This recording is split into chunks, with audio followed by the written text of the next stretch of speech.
I remember the moment clearly. We were at a friend's casual dinner, the kind of gathering where laughter bounces off the walls and wine flows too freely. She leaned across the table toward me, eyes bright, her smile easy, teasing. "Honestly," she said, laughing softly, "my ex was bigger." The words hit me like a splash of cold water. I forced a chuckle, my fork hovering over my plate. Calmly, because that's what I did, I stayed calm. I told myself it was a joke. It had to be a joke.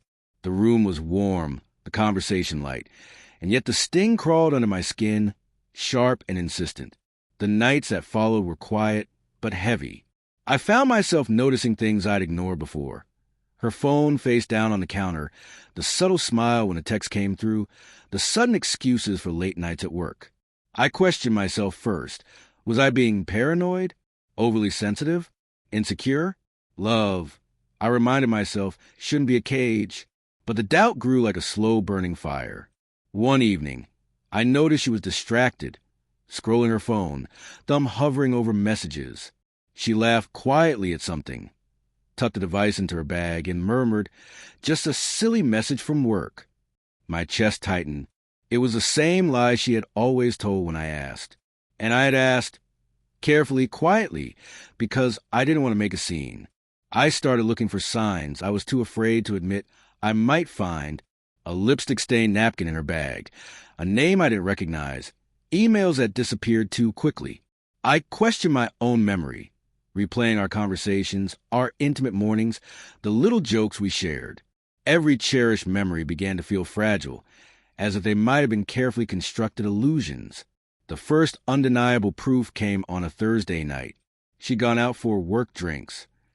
I stayed home, pretending to be asleep, listening for anything unusual. Around 11:30 p.m., her door clicked open softly, then closed again a few minutes later.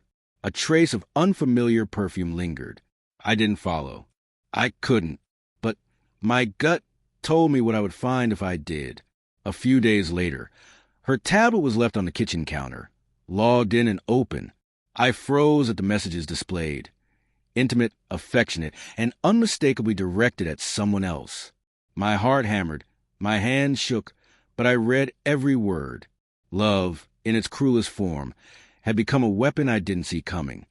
I confronted her the next morning, voice quiet, controlled. Not calm, but deliberate. "Who is he?" I asked. She didn't hesitate. She told me the truth, haltingly, with guilt weighing down each word. She had reconnected with her ex months ago, long before the joke at the dinner table. The joke had never been a joke. It was an admission wrapped in casual laughter, a test, perhaps, to see if I was paying attention. "I never wanted to hurt you," she said. Her eyes glistened with unshed tears. I needed something I thought I'd lost with us. I listened. I absorbed the explanation. And I realized that love, even deep, genuine love, doesn't always prevent heartbreak. The man I thought I knew, the life I had imagined, had shifted beneath me. I could stay angry, demand answers, beg for forgiveness. But it wouldn't bring back the trust that had eroded. I left that morning quietly. Not angrily, not dramatically.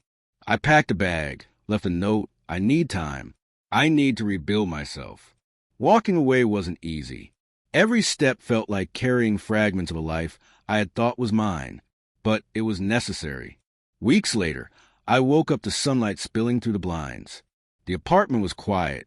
I made coffee and sat by the window, listening to the city hum below. The betrayal still stung. The memory still flickered sharply, but I felt something I hadn't in months: clarity. I don't hate her. I understand, in some ways, the emptiness that drove her to look elsewhere. But I've learned that self-respect isn't negotiable.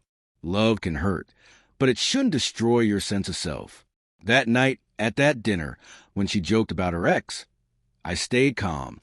I smiled, but inside, I made a choice to value myself over pain, to walk forward even when my heart ached. Some lessons are learned in heartbreak, some strength forged in quiet departures. Now, months later, I live in the moments I can control: the sunlight, the coffee, the quiet streets in the early morning. The past still whispers, but it no longer dictates who I am. I am whole again, not because love failed, but because I refuse to let betrayal define me.